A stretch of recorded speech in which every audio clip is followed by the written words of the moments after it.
Boom, baby, we're live. Welcome to the Tokyo Crypto Show. We are here, episode 127. We're going to talk about Ray Dalio and his most recent interview, talking about how to survive and thrive in the upcoming crash. And we have some breaking news. Looks like the Bank of England is officially printing money. They are back at it. They've got the money printer going burr. And it looks like the Bank of Japan is continuing their qualitative easing. I love the cute names they have for this stuff. But yeah, I'm joined here with Charlie, Cultivate Crypto. What's up, Charlie?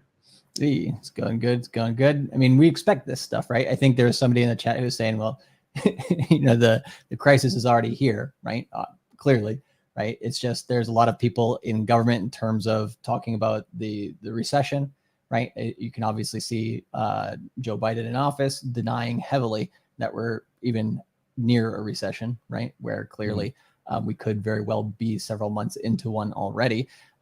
So yeah, I mean, whenever we take a look at this type of information, kind of be like, okay, what are they saying that's correct? What are they saying that's not? I mean, Ray Dalio, right?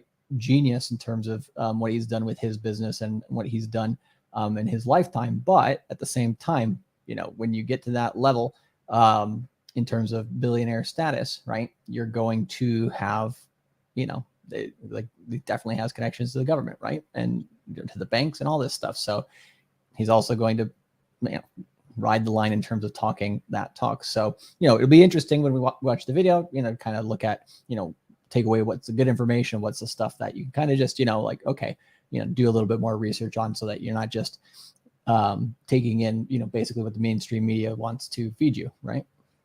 But in terms of like where we're going with crypto, obviously the pump yesterday that we were talking about on my show, with Bitcoin, I think going above 20,000 again, said it wasn't going to last. It didn't even last, the whole day. Basically, just already went back down to the trend line that we were looking at yesterday. So yeah, pretty much as expected. So that's why we've been saying on the channel for several months here, make sure that you drum up a lot of cash, work hard, make sure to continue doing what you do, and don't let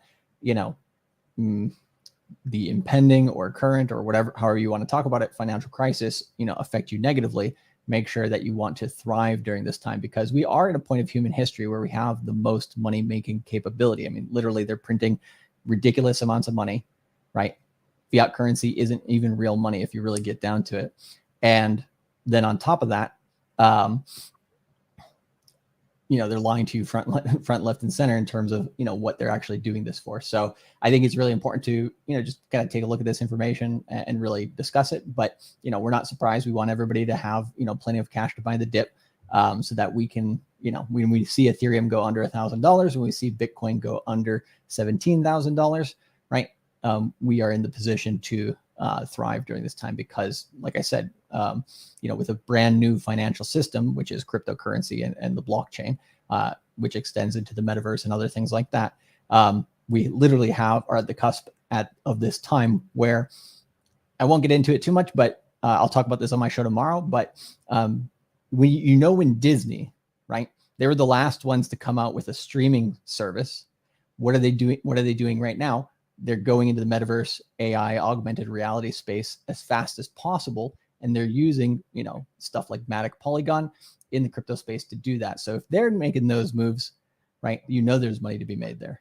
There's a thing I just saw on because I was browsing online, and there's this guy who makes $10,000 a week in the metaverse, stripping as a female bot. Jesus Christ. And he strips as like a female entity in the metaverse. Yep. And he pretends he's a girl, and he lies, and just like, guys know how to. It's like Idiocracy. I found myself a new revenue stream. I'm trying to get into that business because, guys simping, and I mean, it's the oldest business in the world, man. And now it's just digitized. So, but I want to push back a little bit on this whole, like, the recession and everything. Like, I get it. And I understand that, well, yeah, I mean, do you need to be, worried about it? It depends on how you're positioning yourself. Exactly. Well, I would just say that I think it's going to be hard for people that are unskilled workers, because a lot of people right now in the construction industry, everybody I know in the construction industry right now is booming. People who are like contractors, there's a lot of building going on. These guys, somebody I know just did like, I think he did like 1.8 million in Q3, you know, Nice. Very and nice. that's not bad for being in a recession, right? So I think Yeah, I think a lot of cybersecurity guys I know, a lot of computer programming guys I know, a lot of the accountants, a lot of lawyers, a lot of the nurses, right? We have a nurse in the private coaching group that you started, and he was at the peak of the coronavirus. He was doing like 10K a week. So yep. if you don't have any skills, then you got to trade your time for money, and then you got to trade the money for skills, and you got to trade the skills for more money, and then you try to trade that larger amount of money to get the one big sum of money that can pay you residuals, whether it be rental properties, cryptocurrency, yielding in proper in ecosystems. So there's a lot of opportunity out there, but I'm talking like this because I want our audience to be a little bit elevated. I know my audience is elevated, and I know some people in your audience are elevated, very elevated. We want people to have their acts together who are watching us. So, the biggest thing we're trying to convey in today's episode is what Ray Dalio says. If you're worried, you don't have to worry. And if you're not worried, you should probably worry. That's Exactly. the biggest. Yeah, we're not trying to basically just stroke the fear that the mainstream media does, right? Because we know that people who do focus on gaining skills, if they don't have them, or utilizing the ones that they do, those people will thrive massively. And so, like I said, right, we're at the point in human history where we probably have the most opportunity democratized across the world, which is what's scaring the shit out of the banks for cryptocurrency, right? So yeah, if you're not paying attention to crypto, like, are you, are you really paying attention to financial markets? Is how I'm viewing it right now. Yeah. And to be honest, it's not looking like, I mean, the people who are paying attention now, like for me, I got my eyes set on 2025, and I already know I'm going to win. I Yep. already know clear as day. I've got it all sorted out. I got my tax guy ready. I got everything ready. I'm going to be set for life by the time 2025 comes. And, that's going to be, I think I'll be, unfortunately, I'll be 40 that year. But hey, whatever. I'd rather be 40 and like giga rich than 40 and, Bored. all the Canadian. But, there's a whole other negative alternatives that are out there. But that being said, I don't want this message to be conveyed as a message of fear. Okay. Correct. If you're watching now in the depths of the bear market, like, I don't think it's going to get any worse, Charlie. I mean, I think we're going to bleed out in October, but I think like the suffering aspect, because dude, they're drumming up war. That's when the people who are in the most pain will be the loudest, right? In October, because they're going to say the world's ending. They're going to take everything Peter Schiff said. It's all going to zero. And that's the signal, basically. That's a sentiment signal. You saw what happened with the Nord Stream pipeline. Yeah. I think I forget. I think it's called Nord Stream. Sorry, I'm a little tired. I may have mispronounced it. Yeah, there's a lot of people talking about it in our chat as well, so a lot of people are aware. Yeah, I believe it's called the Nord Stream pipeline. They have Nord Stream pipeline 1 and 2, and that is, I mean, clearly we're looking at a blatant act of war being committed by. It's pretty much looking like the United States of America did it against Russia and dragging Germany into this thing. So they're trying to get this economic beast up and running again, because when in doubt, right, start a war. And so I think that's what's happening. Crisis. Exactly. Yeah, and I think that's what's happening. There's no timing. Yeah, okay, I was right. Yeah, it is. Okay, Nord Stream 1 and 2. Okay, I thought, I was like, it sounds like Nordstrom's. I don't want to sound dumb, but yeah, it just happened today. But yeah, Nord Stream 1 and 2, and obviously, like, would Russia do this? No. Would Germany do this? No. Like, it's clearly, and they have Biden, President Biden on camera saying that. Weekend at Bernie's. Yeah. So I'm not trying to put fear, but just, there seems to be a couple things rustling around, and they're playing their pathetic power games. And and the end of the day, like, guys are like us, we're doing what really matters. We're educating the masses, because that's the only way we win, by mass adoption, by mass education. And then that's the end of it. That's the end of it. No, they're not going to be like, the CBDC token is not going to work, People are not just going to sign up to have their money like locked down permanently. A lot of things are coming out about this. Yep. A lot of people are being red pilled right now. Like, I'm not talking about like, like dating world red pill. I'm like, No, I get you. Their that wasn't for you. That's for the audience. Like, Oh, gotcha. Their eyes are be permanently open to like, whoa, they told me 2 of these right here, and I'm good. Now I got to get 6. We're up to 6. And by the way, they're finding a lot of research saying this stuff does harm to you. You can't just, now they have Pfizer commercials, Monday Night Football, and it's just like, yeah, it's ridiculous. So, self-education, right, is just going to be massive for the digital age. And so if you can't, educate yourself and think differently, then you're just going to be susceptible to whatever the media wants you to believe. That's right. What it comes down to. So let's do this. Let's take a look at Bitcoin. Let's take a look at Ethereum, and then we'll jump right into today's video. Today's video is an hour and 45 minutes long. So I have to be somewhere in an hour digitally. So we're just going to run off from an hour from now, and then we're going to pick up the rest of it next week. I'll also be moving, so I'll be in a new studio next week. So take it away, Charlie. All right. You want me to go into the charts and then we go into the video, or how do you want to do that? Yeah, charts first. I got the video ready. I'll shout out the Crypto Boogie in the meantime. $4.99 super chat. Boom. How the push-ups coming, Charlie? What's popping, MLD? Charlie, how the push-ups coming along? Oh, push-ups are great, man. As for me, I fell asleep on the beach 3 days in a row with no suntan lotion on, obviously. Right. All right. So actually, yeah, let me make sure we can see everything. There we go. So what do we got going here with Bitcoin? Not really too different from yesterday. So there's really only one thing to watch out for here, just in terms of like the daily chart, just in the next few days is, so yesterday was kind of wild, right? Like the price came up to just about that 20,500 mark, which we were looking at for, pretty heavy resistance. It became resistance, but what I didn't expect was for Bitcoin to drop back down at least below this trend line within the day itself, right? So you can see that most people are expecting more downside going into October. So it's just a kind of like a slow roll here until Bitcoin just basically falls off that cliff and then boom, comes down. When was the last time that we kind of had something like that? I would say probably back in like what was that? Yeah, basically 2018, right? We had Bitcoin at $6,000 for a very, very long time. And then, just kind of like slowly, moved sideways there and then just crashed, right? And that was the final capitulation event. So if we see Bitcoin kind of start closing back below this trend line here, and also below the current low for the 60-day cycle, which is $18,540. Once we get below those two areas, right, then we have that downside until the end of the current 60-day cycle, which will roughly end somewhere between October 27th to November 6th. So during that period of time there, that 10-day period, I would say that's the area of time where you're going to be wanting to pay the most attention and seeing kind of where we are in the pattern. But that's pretty much what to expect there. So Ethereum is going to be no different. And let me zoom out a little bit on this. So how does this tie in with the Bank of England doing quantitative easing to prop up the pound? Yeah, I mean they're desperate, right? Print more money to make. They're going to print more money to make the price go up.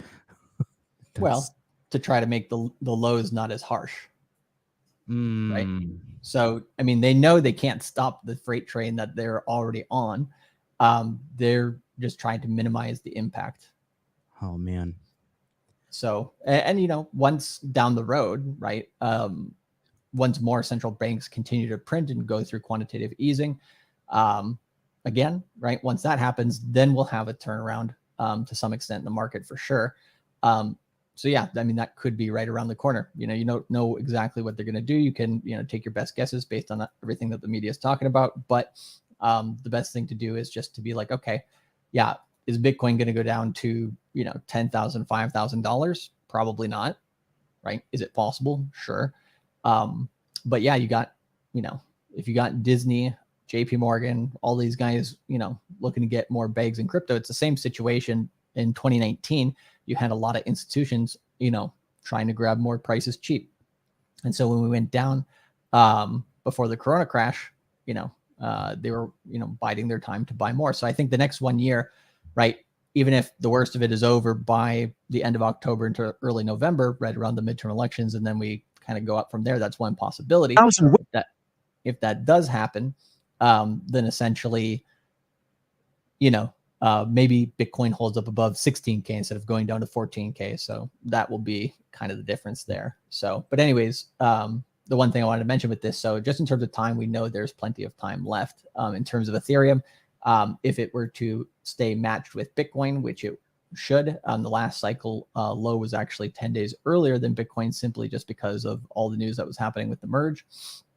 And so if it does match Bitcoin going all the way to, let's say, November 6th, then Ethereum will actually have a longer time, to be going down here, essentially, in terms of its current cycle, right? So, but it does have more support areas that it has been holding. But again, if you start seeing Ethereum come below this longer term trend line, or definitely coming back into this range here, then we will more than likely hit a new low. If we don't, great. If it goes anywhere near $1,000 or below, it's definitely time to be stacking. So you're thinking to bleed out into mid-November, right? Yeah, at latest. So by then, I think we'll start to have some sort of recovery going into the end of the year. And then, we take what 2023 will give us as an accumulation year.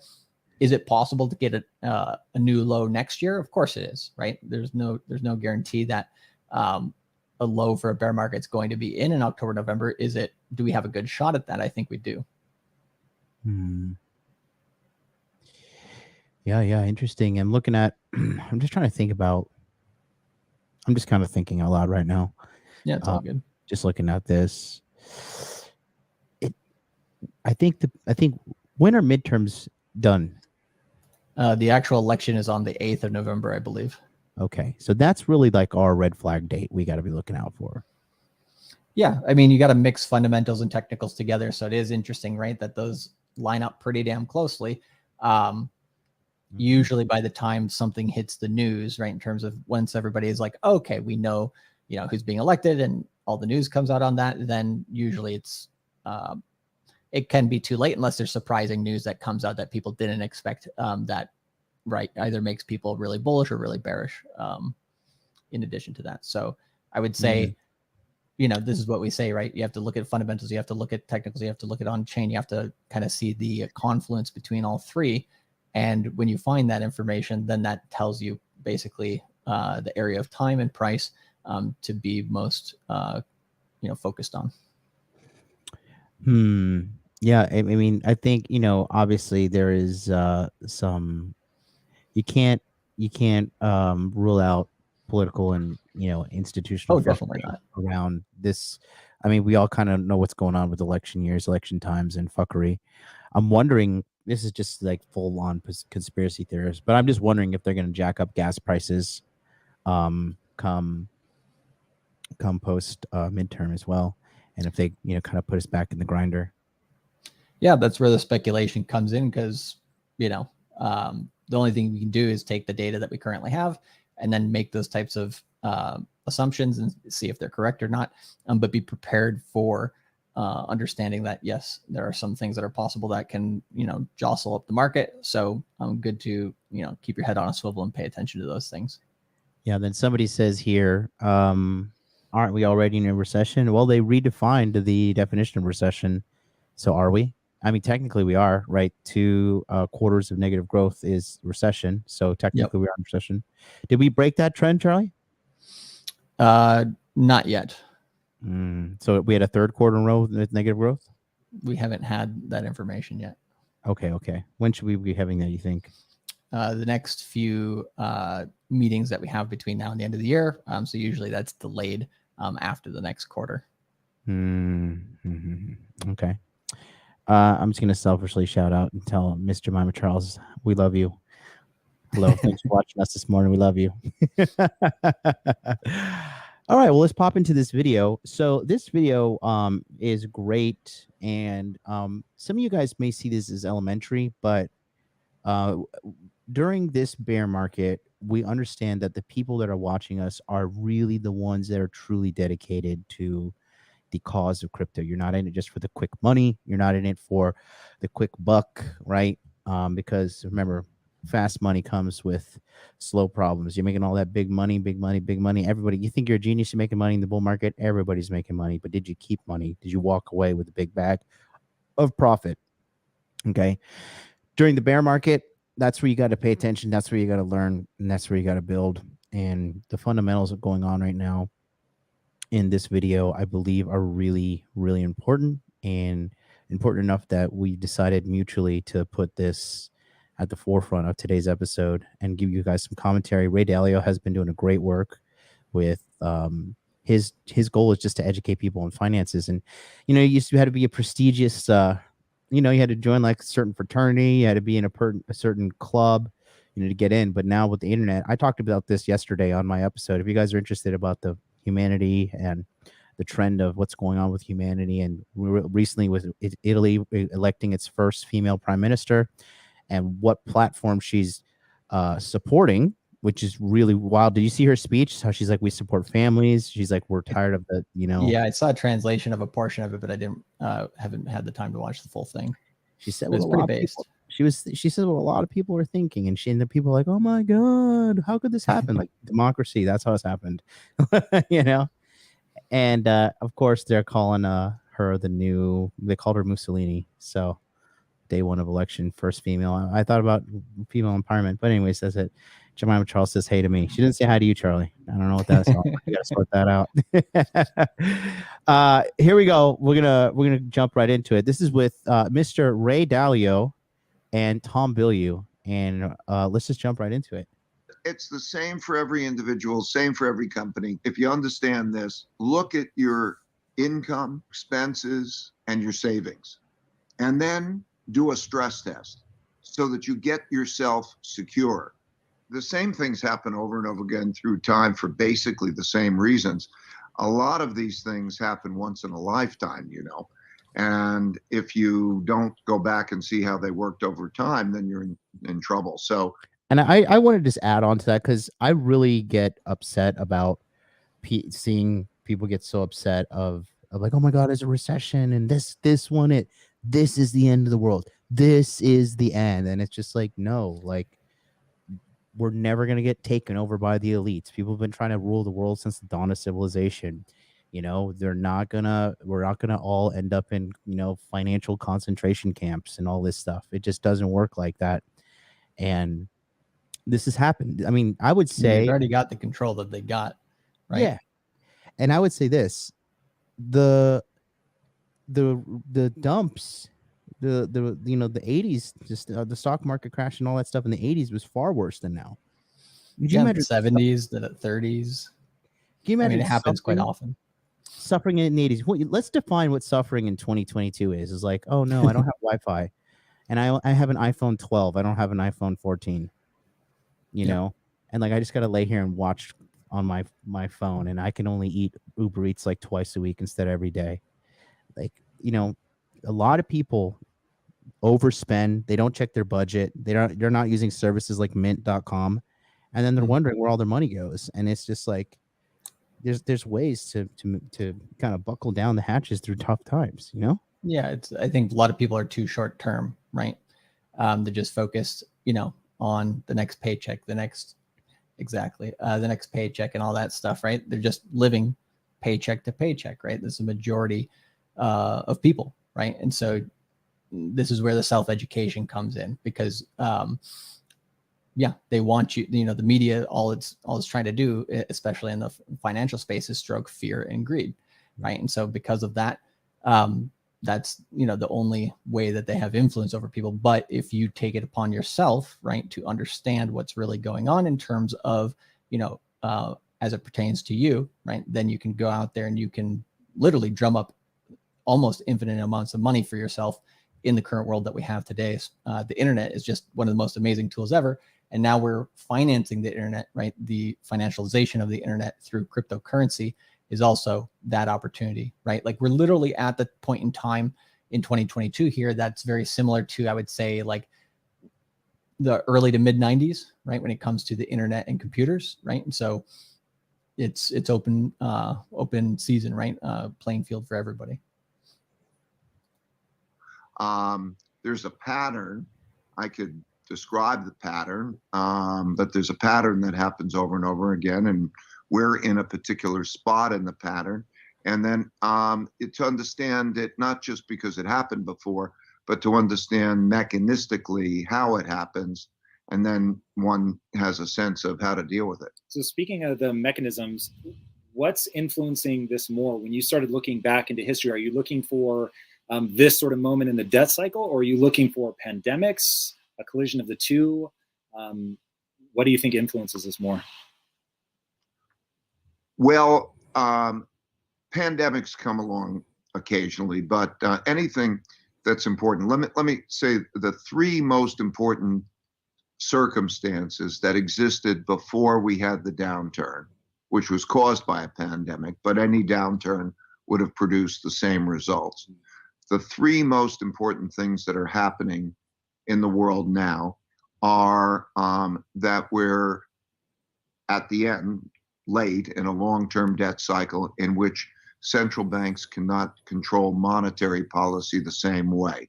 They can't lower interest rates.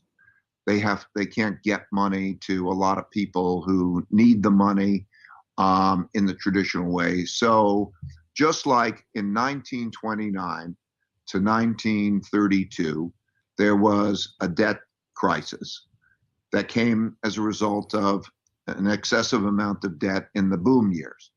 And then But I think he kind of does leave out a small part of history there. World War II. You're muted, buddy. I said, yeah, that was after. No, I know, Right. but he's talking about the debt crisis during that period, and he's like, and then we kind of got out of it. But I'm like, I mean, war has been the go-to for a while.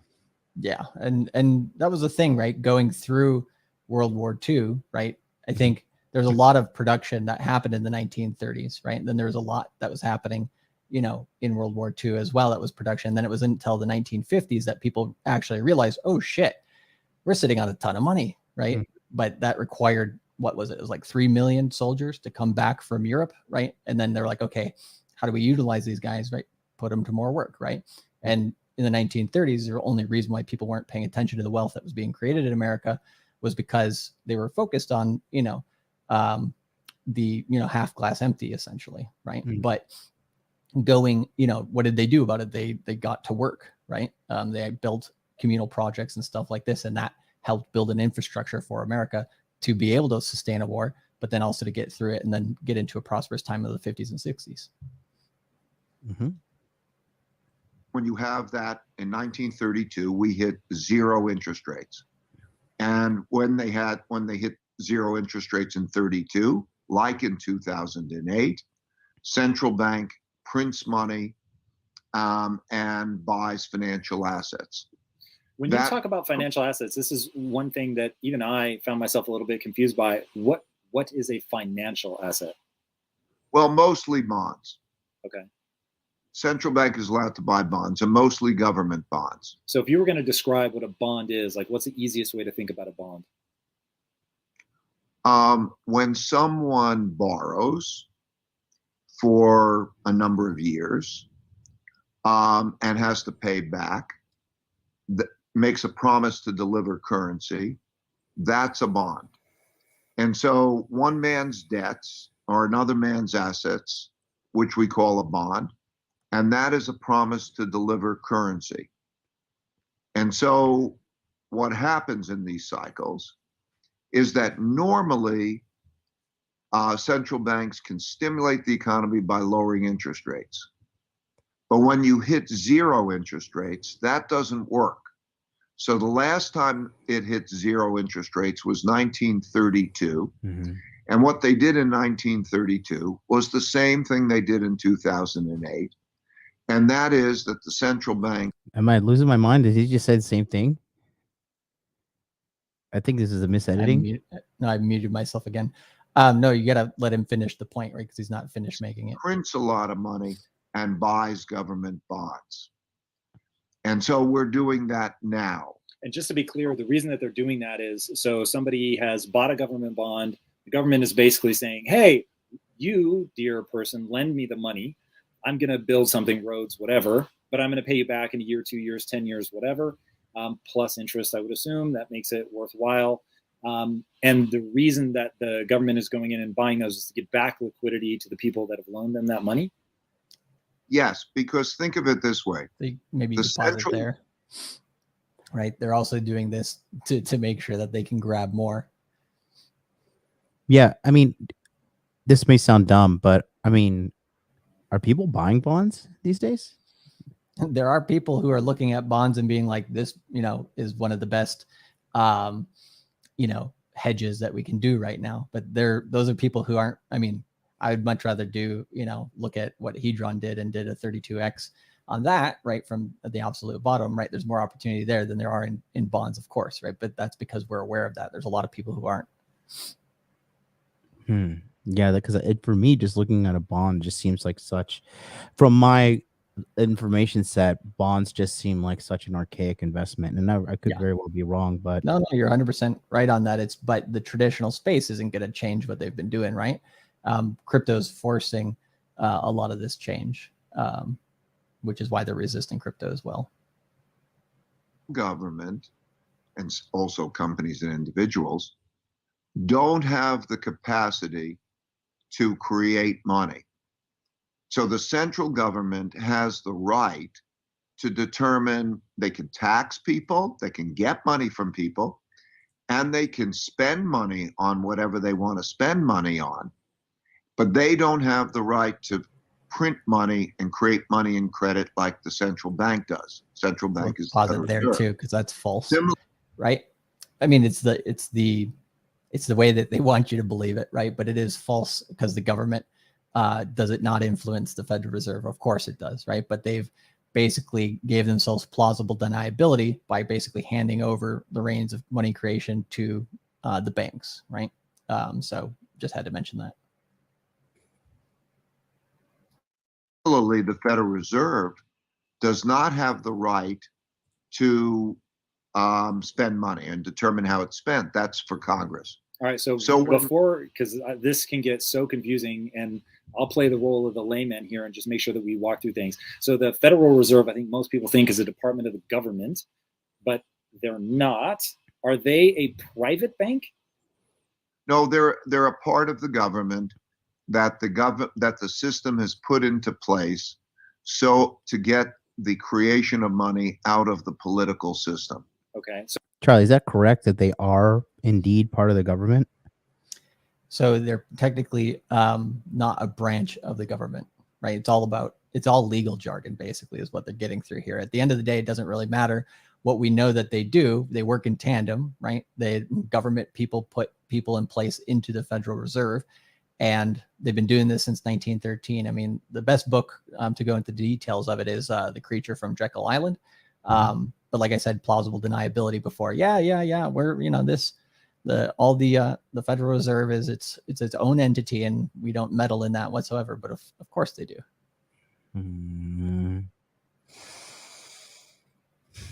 But so can we because we've been saying for the longest time, because I was under the impression that the Federal Reserve was a team of banks. Yeah, it's 8. Right, exactly. But he's saying they're part of the government now. So, like, which one is it? So this is where, you don't listen to all the words that they're trying to say. You just know what actions are being taken, right? The actual actions that are being taken is the government puts people in place, however they want to define it, doesn't really matter. And so, yeah, they put these people in place to print the money and do, what they want to be done, right? And it's the same with the Bank of International Settlements. Nobody talks about the Bank of International Settlements. The Bank of International Settlements controls what the central banks do for Japan, the United States, the UK, basically any first world countries that are part of the same, nice way of putting it is coalition, but you can also put it as cartel. And that's where that big fat guy is the head of it. Yep. It's like really like an anime or like a movie. Exactly. It's like, yeah, reality is ridiculous, right? I'm worried about my health. Sometimes I'm like, damn, I got to lose like a little bit of weight. I got to take care of myself. Then I see this guy trotting along, like surviving into his 40s. Unreal. So it Yeah. sits sort of outside of the political sphere of the government. It is within Congress, but it has a set of rules, like the Supreme Court has a set of rules. That means that the president can't control it, the Congress can't control it, that it's operating in a separate way. And so the important thing to know about this crisis, and that it happened in the 1930s, is that in order to get the checks that we're needing, a lot of people, a lot of companies need checks. Now, where will those checks come from? So there'll be checks from the government. We could pause it there too. Why do they need handouts? Right? Because of the crisis that, right? I know we can't say it on YouTube necessarily, but the crisis, there's a crisis that was taken advantage of, right? Certain viral situation. Yes. Okay. We all get it? Put a 1 in the chat if you guys understand. If you don't understand, we're going to ban you. Receive is 2 types of support. Where's all this money come from? So the government, when they say, I'm going to pay more for unemployment insurance, or I'm going to give you a loan for a small business, or so on, where did they get the money from? Well, they either tax it, but if they tax it, that's bad. So the government, they can borrow it. That's what a deficit is. The government runs a deficit. And then the question is, who's going to borrow it when everybody's financially strapped? And the Federal Reserve says they have the power to print money, and they will say, I will borrow it and I will lend you the money. So the Federal Reserve is lending the money, and it is also lending others the money. All right, so really fast, when they print money, are they literally sending a Brinks truck with bags full of cash and distributing it through local banks? You think he's really asking that? Or it's ridiculous, right? It's just one of these things where, it's at the end of the day, there's still people who believe, right, that money is literally, not digital. It's clearly digital. Wow. No, money is digital. Okay, so they're literally just making ledger adjustments in a digital file somewhere. Right. The important thing to know is that all that we think about money is not limited in any way. Like there's a certain amount of money out there. It's all make-believe. It's all digital. So they can change the digits and then they can create money. Now that's an important consideration because they can create there too, right? Which that's what creates currency, right? Fiat currency. But if you look at the definition of money, right? Scarcity, right? There's no unlimited supply. We know all fiat currency goes to zero. So it is Fugazi, right? It's just all fake. Yeah, I'm still wondering if Tom really was saying, like, do they really deliver a truck full of money, or is he dumbing down that for the audience? He's playing devil's advocate and being like, well, I know that finance doesn't get taught in schools properly, so I'm literally going to go with the, Santa Claus story that people believe. Wow. Easily, how do we know it's going to be of value when they're creating a lot of it? That's one of the considerations that are being faced today. But the main thing to know about this, stepping back for the big picture, is that every individual, every company, and every government has a certain amount of money that comes in the form of income, a certain amount of expenses, and then a certain amount of savings. So you do individually, and all your listeners do. And it works the same way for everyone, so that if their income falls and they less than their expenditures, they're in trouble unless they have a good savings. And then they go to the savings. So all around the world, there are lots of entities that are in trouble in that way. So the government, the two parts of the government, the US government, two parts, want to give checks to people. Now, it's difficult to decide who gets it, who doesn't get it. But if they don't give checks to people or to companies, those will go bankrupt because they may not have enough savings. So you saw J. Crew just went bankrupt. And you'll see others go bankrupt because they don't have enough. And so when they go bankrupt, then that's a whole other process. So in order to prevent that, they have to give money. And so they print money. We call it print. There's not even paper much. It's digitally create money. And then that comes in the form of loans. Okay, so basically they're digitally creating money, which they're allocating to the government, and then the government is deciding how to disperse those funds? Yeah, the Federal Reserve will buy government bonds. So it's a transaction of buying it. And they will also buy private bonds. Okay. They might pick a company, many companies, and they'll say, I will buy your bonds, which is the equivalent, I will lend to you. And that's what happens. Okay. And that's happened through history. So what we're going through is the same process as happened in the 1930 to 1945 period. So as I was saying, can you pause it there for a second? You know what they also did in the 1930s? Right? They ended up stealing and outlawing gold. Yeah, it was Theodore Roosevelt, right? I'd have to go back and look. I don't remember, but Theodore Roosevelt was in the early 1900s, so it was probably Franklin Delano Roosevelt. Right?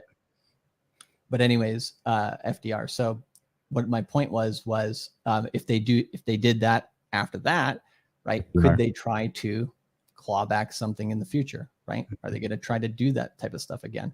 They could basically do that, right? So with central bank digital currency, like you said, people who are aware are not going to be falling for that, but the people who aren't, right? They'll give them the free stimmy checks, they'll give them the free money, they'll give them for the businesses, they'll give them for individuals, all that stuff. But then they can literally pause your wallet, right? They can pause you and say, yes, you can only spend this here, here, and here. You can't do it there. And then it just becomes a little ridiculous. So like that's something that I've been pretty passionate about telling people, hey, this is coming around the corner. You have to talk to your representatives about this because otherwise it's a further centralization of the money system because they don't want a decentralized system. Yeah. Please delete this post. Then you can spend money. Oh, yeah. You've met your meat ration quota for the month. Please only buy vegetables. No, thank you. No. Important things. Can't buy guns. Oh, we didn't pass the background test here. You can't spend, they're going to literally try to control what people spend their money with. Yep. I don't think it's ever going to happen because humanity is trending towards freedom, not away from it. We're not trending towards slavery. Okay. You going to say something? I was just going to say 2 steps forward, 1 step back, 2 steps forward, 1 step back, right? They're always going to try to claw back power that the internet is essentially giving to people. Mm-hmm. That is one. How can you buy drugs if you have that? Like people in the drug industry is going to go underground. But people can't be buying weed, can't be buying, MDMA, coke, like for all the party animals out there. There's also prohibition in the 30s, so not too dissimilar. And what if you want to I know I'm going to get a little crass here, but the reality is true. Like, how are you going to get a hooker? Like, oh, I sent the CBDC to hey, do you take USA coin hooker? How do you gonna chip a stripper? You're just gonna slap your phone on her ass and she has a QR code there, or XMR, baby. The second is large wealth gap. Third is that we have a rising power in the form of China emerging to compete or challenge the United States leadership. So when you have these 3 things together, it's a challenging mix, and it's happened repeatedly. Less effective monetary and credit system makes it, they have to print a lot of money, can threaten the value of money, Second, when you have a large wealth gap and you have an economic downturn, people are more inclined to have conflict. So how that's dealt with, we're going to reconsider how that wealth will be divided. And that'll change taxes and relationships. And then the third is we're no longer in a world order where the United States is the only dominant power. These three things existed, and the most important things existed. And then we had the downturn in terms of the virus. So you could think of the virus like being a tsunami that came, and if it went, and if we had no more of it, it still would have left a lot of economic damage. So in all different ways. So the economic damage has to be understood and dealt with. Yeah, so the understood and dealt with is exactly why I wanted to talk to you. So I think that people that are familiar with finance and financial institutions and how the economy works and all that, they'll find their way through this. But for the average person who doesn't understand a lot of this, like when you look at this historical perspective, I find a certain level of comfort in that because of the notion of another one of these, right? So we've seen this before, maybe we haven't in our lifetime, but historically people have. So what can the average person take away from that? They don't have bonds. They don't think like that. They may not even understand what their 401k is, or they may not even have a 401k. So how do they navigate this? Is it just head down, do your best to weather the storm, or is there actually something that they can learn from the historical perspective and move on now to make this easier for them? Yeah, it's the same for every individual, same for every company, same. And if you understand this, then you understand there are three things. The first is look at your income, your expenses, and your savings. And then do a stress test so that you get yourself secure. If you were to lose your income, or if the income were to fall beyond a certain level, and you play that out, maybe that means you go get unemployment insurance, or whatever. How long can you live in an acceptable lifestyle? And do you have a savings that is adequate for that? Okay, so what you do is you calculate, if I lived in a simpler lifestyle and I had this amount of earnings, how many months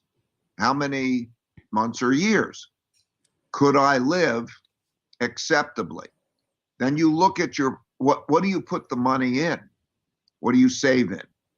Don't you worry though that there's a level of financial there for a second? So you're saying the basics, right? And John.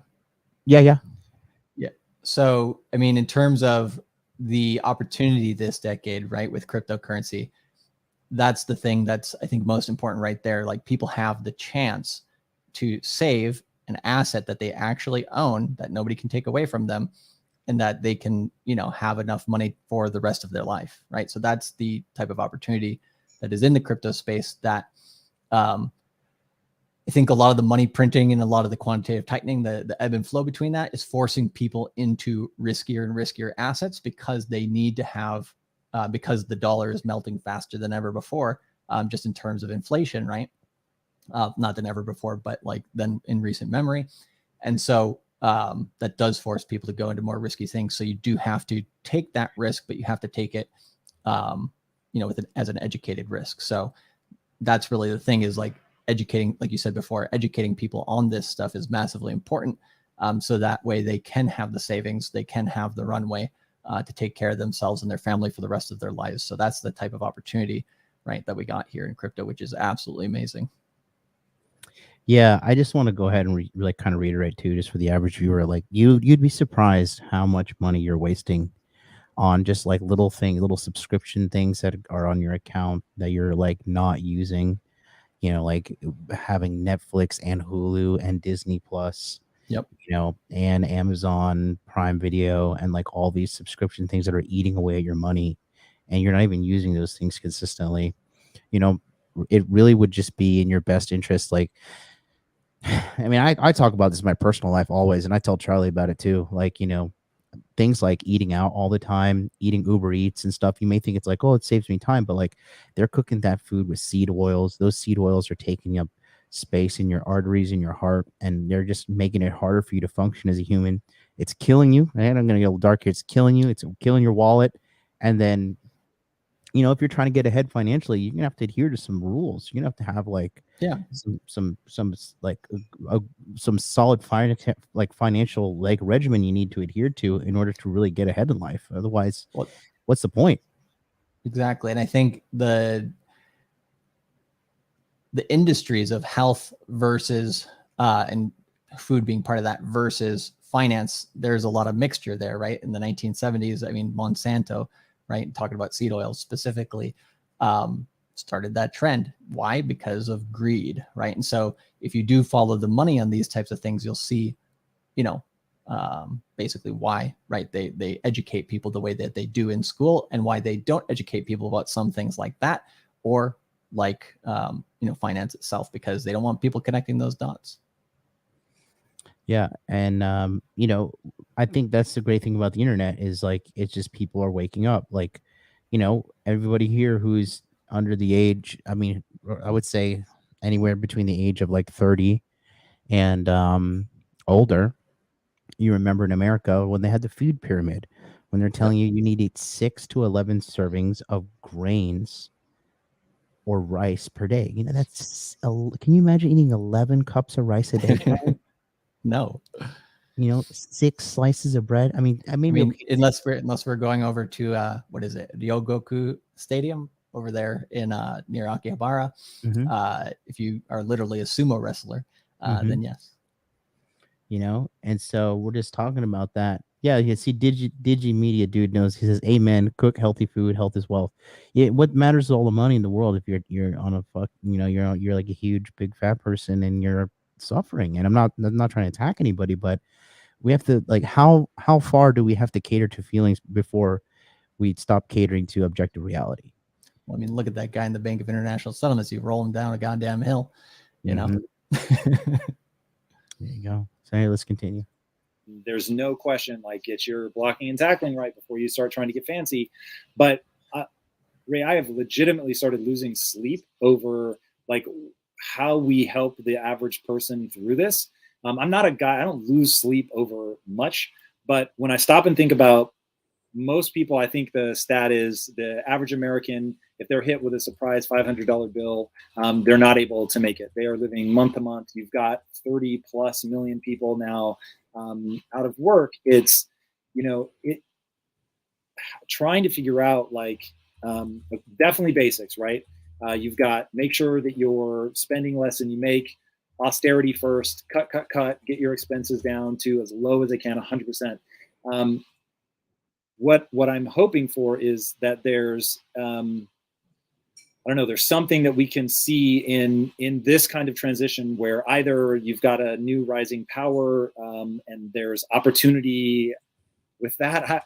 I'm trying to find that sort of ray of hope for people of what they can do to be proactive, either to generate more income if they've lost their income, or to be more proactive in their 401k. I think about personal finance the way I think about health. And right now, I worry that people are outsourcing everything to somebody else, to the government. They have a wait and see approach. And what I'm desperately trying to figure out for myself is what level of proactiveness of learning about their health they can do to try to weather this storm. Because short of just saving and cutting expenses, and maybe that's it. Maybe there isn't any more that they can do. But I guess that's my direct question. Is there something more? I mean, you know the parts, right? It's income, expenses, and savings. Okay. Now you can go get the money. Maybe the money comes in and you say, okay, my unemployment benefits are going to be this, or my this is, but those are the parts. Then the issue is how clever are you at dealing with those Well, let me parts? ask it another way then. Who should they be voting for? Like when you talk about a beautiful deleveraging, I think that's a really dumb question. I don't think politicians are going to get us out of this question. Do you? No, I mean, politicians aren't going to get us out of a fucking anything. I mean, they No. suck at their jobs. You see what's happening in Colombia? They're like considering making coca legal. Jesus, really? The plant. I mean, the people are like, I was talking about it earlier today. You know, when people are like, oh my God, the CBDC coin's coming and we're all going to be eating bugs and all this. And like the same idiots that believed what would happen in the last couple of years was completely 1,000% legit, no agenda behind it. Those are the people who eat the bugs. Those are the people who do CBDCs. But which was a lot of the population.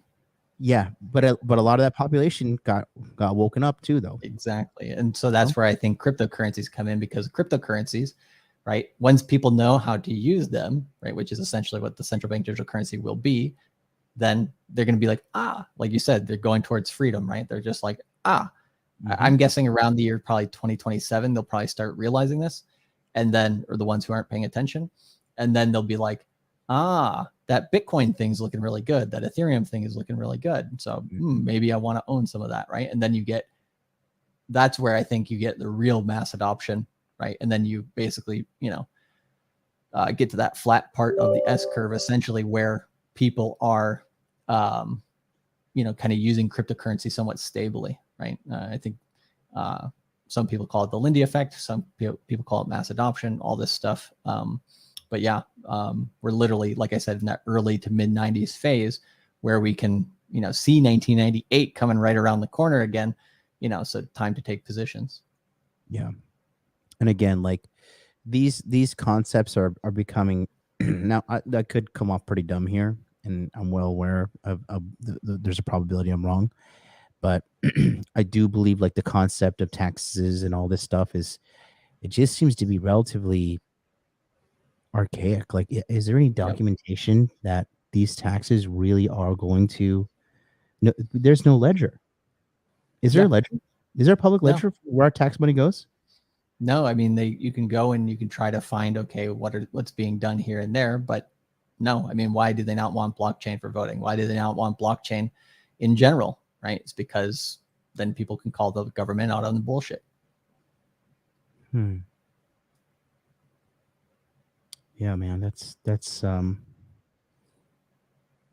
pretty wild. I gotta say, that is look. I mean, and again, like it's just not looking. No, it's just not looking good at all. It's just taxes are not going to get us out of this. Politicians are not. I mean, taxes and politicians got us into this mess, and it was up to them. We would all be marching our little lines, going to war every 2 to 3 years, But I think, love him or hate him, I think Trump was a kind of like a crack in the matrix. He was not supposed to happen. And now you got, people rising up like Giorgia Meloni in Italy, the Italian prime minister, who straight up says like, we're not going to be consumerist slaves. No, like she came out and said some stuff that is like controversial, but she said verbatim, she's like, no to the LGBT lobby, no to the gender studies ideology, no to like, a million pronouns. She's like, yes to being a Christian, yes to being a mother, yes to being a woman, yes to culture, yes to strong borders, yes to nationalism. And I think, that video would probably be useful to play as well in this conversation. But I think, whenever there's a political point of view, right, it always goes to one extreme, right? And then it always finds its way the other way. So, right, there's going to be politicians who they are going to use that as a way to get into power by start telling truth again, right? Yeah, exactly. And here, I'll play it. It's a quick 2 minutes long. But what she said was like, it was super based because people are just tired of like this. People are being tired of being. It used to be like you got to support this if you want to make it happen, but now people are being told like you have to support this, and if you don't, you're an awful individual and like you're just a bad person. So let me just make this a little bit bigger, show you what the deal is. So it's actually it's in Spanish. But I'll subtitles to it. This one doesn't have subtitles, but I'll just show you the. Oh, okay. I mean, there's people playing who listen to Spanish here, but I'll just show you exactly what it says. Italian? And I believe it's actually in Spanish. Okay. I could be wrong, but I mean, there are similarities. But I do believe this is in Spanish because it says cambio real here. So cambio means change in Spanish. It could be in the same in Italian, but this is the translation. It says yes to natural families, no to LGBT lobby. That's huge. That she is able, like she's saying that because like everybody's like, you know, you're supposed to like emphatically celebrate gay people or you're a just terrible individual. Yes to sexual identity, no to gender ideology, yes to the culture of life, no to the abyss of death, no to the violence of Islam, yes to safe borders, no to mass immigration, yes to work for our people. It's 49 seconds. Posibles. O se dice sí, o se dice no. Sí a la familia natural. This is Spanish for sure. No a los lobby LGBT. Sí a la identidad sexual. No a la ideología de género. Sí a la cultura de la vida. No al abismo de la muerte. Sí a la universalidad de la cruz. No a la violencia islamista. Sí a fronteras seguras. No a la inmigración masiva. Sí al trabajo de nuestros ciudadanos. No a las grandes finanzas internacionales. Sí a la soberanía de los pueblos, no a los burócratas de Bruselas, y sí a nuestra civilización, y no a quienes quieren destruirlo. Yeah, they're. I think this is in Spain because they're hanging all the Spanish flags there. And yeah, then, there was another video that because I hadn't seen that particular one. Do you know the other one that I'm referring to? I think it's the right actual. Now. Yeah, it's right here. So I think that's the one I thought this you were one, referring to. Was this? Does this still loading? No. I mean, like, does the background strike? Here, I'll just let it Yeah, play. that's the one that I was talking about. Okay, here we go. Potrei farne tante altre di queste domande. A monte c'è quella che ci facciamo oggi: perché la famiglia è un nemico? Perché la famiglia fa così paura? C'è una risposta unica per tutte queste domande. Perché ci definisce, perché è la nostra identità. Perché tutto quello che ci definisce in questo tempo è un nemico. Per chi vorrebbe che non avessimo più un'identità e che fossimo solamente schiavi, consumatori perfetti. E allora è sotto attacco l'identità nazionale, è sotto attacco l'identità religiosa, è sotto attacco l'identità di genere, è sotto attacco l'identità familiare. Non devo potermi definire italiana, cristiana, donna, madre, no. Io devo essere cittadino X, genere X, genitore 1, genitore 2, devo essere un numero. Perché quando sarò solamente un numero, quando non avrò più un'identità, quando non avrò più radici, allora sarò lo schiavo perfetto in balia della grande speculazione finanziaria, il consumatore perfetto. E questa è la ragione per la quale oggi noi facciamo tanta paura. Questa è la ragione per la quale oggi questo appuntamento fa tanta paura. Perché noi non vogliamo essere dei numeri, noi siamo qui per dire che noi non siamo dei numeri, noi difenderemo il valore della persona umana, di ogni singola persona umana, perché ognuno di noi ha un codice genetico unico e irripetibile. E questo, piaccia o no, ha del sacro. Lo difenderemo Dio, la patria e la famiglia, che fanno tanto schifo a qualcuno. Lo faremo per difendere la nostra libertà, perché noi non saremo mai schiavi e semplici consumatori in balia della speculazione finanziaria. Ecco la nostra missione, ecco perché oggi sono venuta qui. Scriveva Chesterton ormai più di un secolo fa, vediamo se ve lo trovo: fuochi verranno attizzati per dimostrare che 2 più 2 fa 4. Spade verranno sguainate per dimostrare che le foglie sono verdi in estate. Quel tempo è arrivato, signori, siamo pronti. Grazie.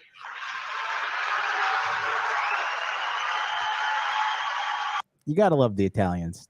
Oh yeah. Well, kind of like you said before, right? It's like just speaking normal truth, right, is controversial nowadays, which is kind of ridiculous. Yeah. And so, and we're not saying that she's the great savior of the world. You know, we could get a bait and switch, but the fact that even has a platform, that says a lot, because the human consciousness is not okay with what we've been going under. And the thing is, it's not been about, like, when you see these people like adamantly celebrating LGBT during June, it's not because they care about gay people. It's because they care about the ESG score that has been instituted by BlackRock, right? And that's just a score that shows how, like, worthy your company is of investing in. And I think Tesla has like one of the worst scores on there. Tesla's like a massively like amazing company. But the only reason they're doing that is get their ESG score up so they get more money and get more funding and get more investors. So they're just completely doing it for the money. We see all these people selling out and saying like, oh, body positivity. They don't care about that. They just know that there are a lot more fat people out there due to them consuming seed oils and all this poisonous food. And so like, okay, well, skinny people are like fat people are feeling alienated because fat people now outnumber skinny people in America. Do you know that? Like 70% of the population is either obese or overweight. What are they going to do? So they're like, oh, fuck it. We're going to like, oh, you guys got to change your life. No, fat. You're beautiful. You're great. What are you going to die at 42 of heart attack? It's okay. You look great. Put on some of our Nike shoes. They don't care. They don't care. Yeah, they care about the almighty dollar. Yep. So anyways, let's go back to this. We're going to wrap it up here in a sec. Which one you should probably define that. So you've looked at this stuff so many times. It's really, really quite breathtaking that there are ways to do this well. There are ways to do this poorly. We're in an election year. I consider myself like the most apolitical human being on the planet. But when I stop and think about, okay, well, if I'm an average person, and let's say that I'm really doing my best, I'm doing the blocking and tackling, I'm saving what I can save, I've cut my expenses back, I'm earning, what I can. Let's hope that they either have kept their job or were able to quickly get another job. How should they be thinking? Like, what is the right way to go through this deleveraging at a political level? Maybe politics isn't the right word, but like at a higher level. Well, I'm I don't know what you want me to say. I think that each person should understand. There's a certain level of basic understanding. First, take care of yourself, and then, you hope that you have smart people who, I think, most important thing is that they're smart in being able to engineer an economy that will increase the size of the pie as well as divide the pie well. And then also that this is done in a non-antagonistic way. Smart people working together in a bipartisan way have the capacity of managing this well. So if I was giving political advice, and that's not what I do, but if I was giving political advice, the most important thing, I think, is who can do this, who's got the intelligence to do the engineering, plus to do it in a manner that we are not fighting with each other. That what history has shown us is that when things get difficult, people get stressed and they can get angry and they could all fight with each other. And that produces the next leg of a terrible economy because the economy won't work efficiently if people are fighting with each other. The system doesn't work well. So one would have to say, who's going to bring the country together behind sensible, I would say, bipartisan programs, because if you don't have that, then you have a form of revolution and you don't have good management. And that's the greatest risk, I would say, politically. So looking at the historical perspective, who has done this well? And then what have been mistakes that have led to literal revolution? When you say who has done it well, what do you mean? What countries or what periods of time has going through this kind of crisis been managed well so that we come out the other side with as little sort of pain and suffering as possible? Well, an example of well would be the differences in the way Roosevelt did it.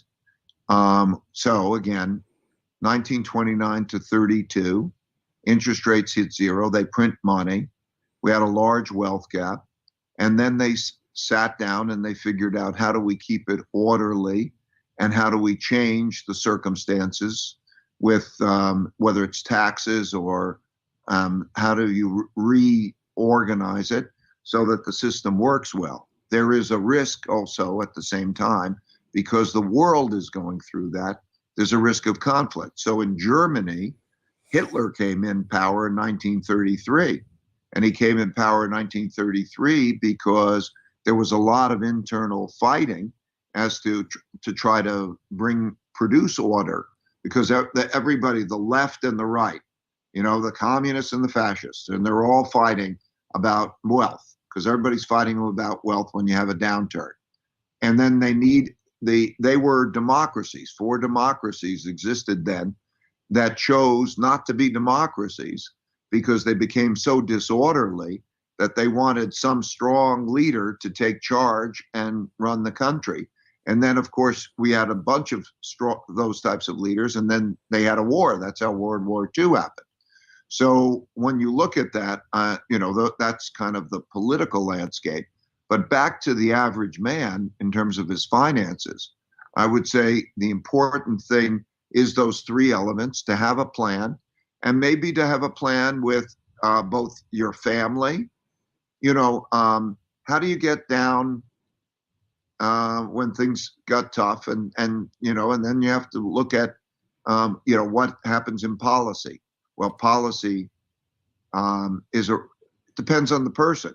Some people would understand more about policy than other people.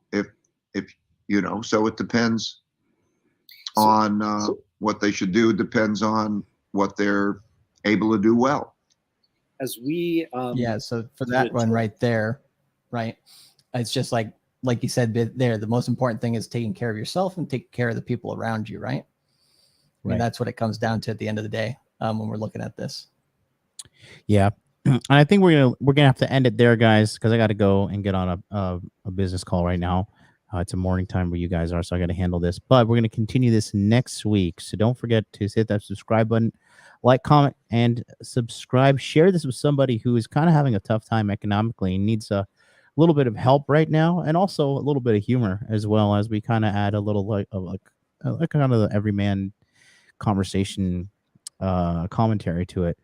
Until then, we'll see you guys next week.